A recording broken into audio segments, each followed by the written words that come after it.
Welcome to Biomedical Ultrasound, Fundamentals of Imaging and Micromachine Transducers. I'm Professor Carla Mercado Shaker. In this lecture, we'll describe the basics of wave equation. What is the acoustic wave equation? This equation governs the propagation of acoustic waves through a medium, such as a fluid. It relates the spatial and temporal variables in wave propagation. We don't have time to derive the entire wave equation, but I will go over three physically intuitive equations that are important into deriving these acoustic wave equation. You will recall that in the previous lecture, I showed longitudinal propagation and animation of this propagation via particles moving inside a fluid. You would recall that there are particles that are going close to each other in the compression region of the wave, and also particles that are moving away from each other in the rarefaction part of the wave. So in these parts of compression, the density of the tissues is much more compared to the rarefaction part of the wave. So what the equation of state does is it relates the change in the density to the change in the pressure of the wave. We also look into the equation of continuity, which relates the motion of these small particles to the change in the density via the conservation of mass. Here, we assume that there are no sinks or sources in the medium, therefore, mass is conserved within the medium. The third equation is the equation of motion, which relates the change in the pressure to the particle motion through Newton's second law. You would recall in your previous physics courses that force is related to the pressure times the area. And this pressure would cause the force that causes the particles to move. So these are the three major governing equations that are used to derive the acoustic wave equation. There are several assumptions in the acoustic wave equation. First, there's a constant sound speed, c. Mass density is also constant, as well as the ambient pressure. We also assume that there's no mean bulk flow in the medium, and there are no losses, such as no viscous dissipation of the wave. Acoustic pressure is typically denoted by the parameter p in its spatial x, y, z, as well as the time coordinate right here. The three-dimensional wave equation is expressed as a partial differential equation here. On the left side of the equation is the Laplacian operator, which you might have recalled from your calculus lectures. And it describes the spatial partial derivatives of the pressure. On the right side, we have the temporal partial derivative of the pressure here. Now you would have noticed from the previous lecture where there is a time-space coordinate relationship of the wave. And this is a mathematical description that describes how the space-time is related in the wave equation. Now this is challenging to solve, but one can simplify using several cases, including plane wave and a spherical wave. Now what is a plane wave? A plane wave is an acoustic wave that varies only in one spatial direction and time. So here is what a plane wave traveling in the z direction is denoted as. We have this one-dimensional wave equation only as a function of the spatial derivative of z on the left side. And we can write a general solution for a wave that's traveling. Here we have the forward traveling wave component here, which is a function of the spatial direction z, the sound speed, as well as time. And we also have a backward traveling wave here. So what this describes is that the wave has two components, a forward traveling and a backward traveling wave. But in ultrasound imaging, we're typically more interested in the forward traveling wave. In the figures below, here's just some example of a forward traveling wave in the z direction, the plus z direction. And here is an example of a backward traveling wave in the minus z direction. In ultrasound images, we typically look at a single ultrasound pulse that can have a wide range of frequencies. But here is one solution in which we have a single frequency plane wave.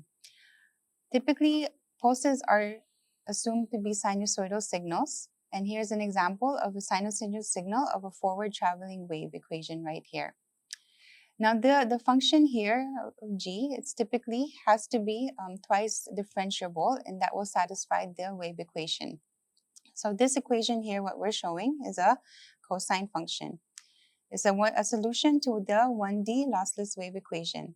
So at any given z, the pressure varies sinusoidally with frequency of f, which is defined by the angular frequency here divided by 2 pi. Or you can rewrite this equation, the angular frequency can be in terms of the wave number k and the sound speed divided by 2 pi. And at any given t, the pressure of any oscillating particle varies sinusoidally with this spatial frequency k, which is also known as the wave number and is defined by 2 pi divided by lambda, the wavelength here. So here's just an example of plane wave propagation in one direction. Let's talk about spherical waves. If you assume an isotropic media, meaning that all the material properties are the same in all directions, and you perturb the medium at a particular point source. So this produces a pressure wave that is spherical in nature, such as the one shown in the right. So a spherical wave depends on the time as well as the radial distance from the source, which can be noted by the 3 spatial coordinates here. And the wave equation in spherical coordinates is denoted by the following here, where on the left side you have the equation in terms of the radial coordinate, and in the right side is the temporal coordinate. The general solution of this spherical wave equation is as follows, wherein similar to the previous plane wave equation, you have a outward traveling wave here, and you also have a component where you have an inward traveling wave here. And it's a function of the radial coordinate as well as the sound speed and the time. So when do these outward and inward traveling waves exist? For a point source where the wave is originating from, typically outward traveling waves make physical sense. In a vibrating shell, for instance, you have something vibrating, it produces both outward and inward traveling waves. Now let's describe a characteristic of a wave in terms of attenuation. What is attenuation? So it is the decrease in signal amplitude that can be caused by several factors, including absorption. Now tissues can absorb ultrasound energy and hence convert this mechanical wave into thermal energy. Also, scattering can affect. Depending on differences in the material properties, we'll describe later acoustic impedance, there could be some reflection or scattering of the ultrasound wave. Therefore, the ultrasound will attenuate as it propagates through the tissue due to this scattering. Also, diffraction. Now, the ultrasound beam that we create is not uniform in nature. There could be some beam spreading, which we'll discuss more in later lectures. And this can cause what's called beam diffraction, wherein certain regions of the tissue will not be excited or exposed to ultrasound due to this beam diffraction. Also, refraction as well as mode conversion, which can occur and that can also attenuate the sound. So what refraction is that when it goes through an interface, it can refract, right? And that can decrease the amplitude of the ultrasound propagation through the tissue. And there are several cases where the longitudinal waves can convert into shear waves. So for instance, as longitudinal wave is traveling in a bone, for instance, depending on the angle of the longitudinal wavefront, it can convert into a shear wave. And therefore, this is also a factor that can affect wave attenuation. Now, the model of attenuation is defined experimentally. There's an empirical model of attenuation. And what we have here is an equation that describes the amplitude decay of attenuation, where here we have attenuation as denoted by A as a function of distance here, and A naught is the original amplitude of the signal. And as the signal is being sent through the medium, then the that amplitude is being decayed as a function of this exponential here, which mu A is the amplitude attenuation factor and Z is the distance within the tissue. And this amplitude attenuation factor is defined by this equation here, -1 divided by the distance, that location in space, and the natural logarithm ratio of the amplitude of the signal of the ultrasound at that location divided by the amplitude of the ultrasound that was initially sent to the tissue. And this amplitude attenuation factor has units of meters per centimeters, typically written as NP divided by, or NP by centimeters here. And then we calculate an attenuation coefficient that is usually denoted by alpha here, wherein it's 20 times we convert the natural log into this logarithm here, and times the amplitude attenuation factor here. Now, this term here of this equation can be simplified as approximated as 8.7 times the amplitude attenuation factor. So doing this allows the attenuation coefficient to be in units of decibel per centimeter. And this is what is typically reported in literature. It's also important to note that attenuation coefficient depends on the frequency and typically a power law relationship that is shown here. And this power law equation is defined by coefficients such as here the A coefficient and the B, which is the power coefficient. One can also approximate B, typically 1. Typically in soft tissues, this B parameter goes from 1 to 2. Most tissues are much closer to B parameter of 1. So therefore, here's just an example of a couple of tissues that have their attenuation coefficients here in terms of megahertz, wherein B is approximated as 1. So you can see here, there are several tissues that fall within a range of each other, but there are also other tissues such as lungs. Lung is filled with air, and we'll discuss later how that has higher attenuation compared to the other tissues. Also bone here. Bone is considered a hard tissue. It's fairly dense, and it typically attenuates ultrasound more than the other soft tissues here. Now, how do we measure acoustic attenuation? So here I give another practical example using the through transmission setup, which we had described earlier for measuring sound speed. So we can use the same setup here, and I described this earlier in the previous lecture, where we can measure the ultrasound signal that is transmitted through water and detect it here, and then put the tissue sample. All right, so this in a sense that when the signal is transmitted, goes through the tissue sample, what is received is actually being attenuated. And we see the signal that is being received, such as this in the figure, where this dark green represents the signal without the sample, and it just propagates through the water. And the one when the sample was placed inside the experimental setup, you can see that it also has a decrease in the amplitude compared to the one without the sample. So what we do here is we take these time varying signals and then we compute the frequency spectra of this signal. So here I just denote the V ref here as a function of F, which is F is the frequency. This is the case, the frequency spectra of the signal without the sample. And here V sample corresponds to the frequency of the spectra with the sample. And how we calculate attenuation is using this equation right here. Now, this is the frequency-dependent attenuation coefficient, where you have 10 log 10 of the ratio between the absolute value squared of both the reference spectra over the sample spectra here. And we also include the measured thickness of the sample, which we can measure using a caliper or a ruler. So this is how you can estimate acoustic attenuation. Now moving on to another parameter of the tissue. So this is a acoustic impedance, which is a characteristic of the tissue itself.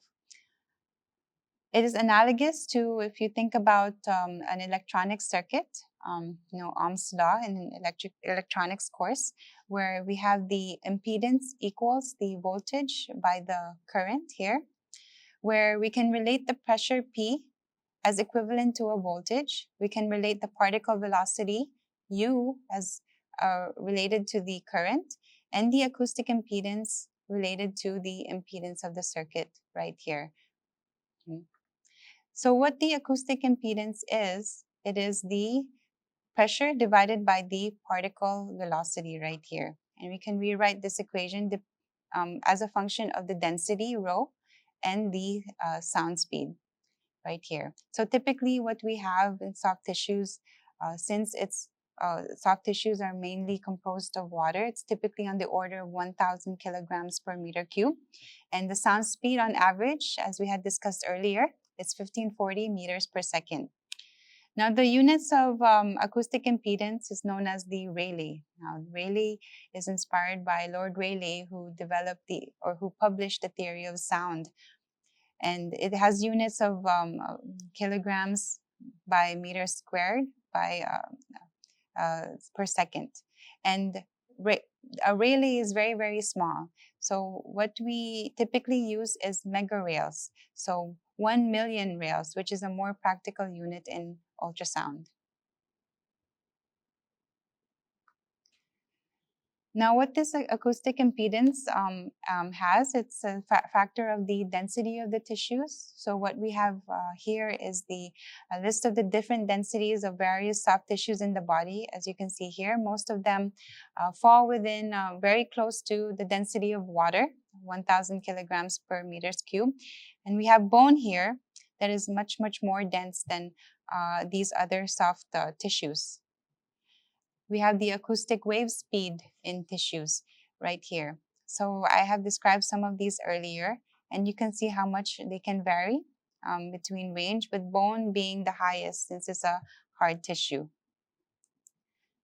Now, putting these parameters together, we get the acoustic impedance. And the importance of acoustic impedance is that any reflection or scattering that you can get from the tissue is because there's a difference in the acoustic impedance between different structures of the tissue. So if there are discontinuities in the material, that can cause a reflection or a scattering. So for instance here, if I have two media with different acoustic impedance, let's say the top medium here has acoustic impedance of Z1 and the bottom one here as Z2. If I send a incident pulse here, original pulse, once it reaches the interface between those two media, some of it will get reflected and some of it will get transmitted. And that's because there's a difference in the acoustic impedance between these two media. Now, if the acoustic impedance of these two media are the same, or these two organs have the same acoustic impedance, then you won't receive any reflection. The ultrasound will just travel through the rest of the organs. And here I have an example of the average impedance of different materials. So air has a very low acoustic impedance compared to soft tissues of the body. And this is what also impacts the acoustic impedance of lung, because lung is typically inflated with air. Therefore, the acoustic impedance of lung is very, very low. And you will see later in the subsequent lecture how this can impact the type of reflection, the type of signal or image that you will get from ultrasound. And you will also see here how bone has a really, really high acoustic impedance. So if I show you an ultrasound image of bone, then you can see how a really, really bright echo can be received from that bone interface. In summary, we have discussed the acoustic wave equation that governs wave propagation. We've also looked at two cases wherein the acoustic wave equation was presented in case of plane waves and spherical waves. We also talked about a phenomenon of the median when acoustic attenuation, which is a decrease in the wave amplitude as the sound is propagating through an attenuative medium, as well as an important characteristic of the medium that defines the echoes that are being reflected from the tissue, which is acoustic impedance. So we will, in the next lecture, we will talk more about reflection and scattering and how these are used to form an image.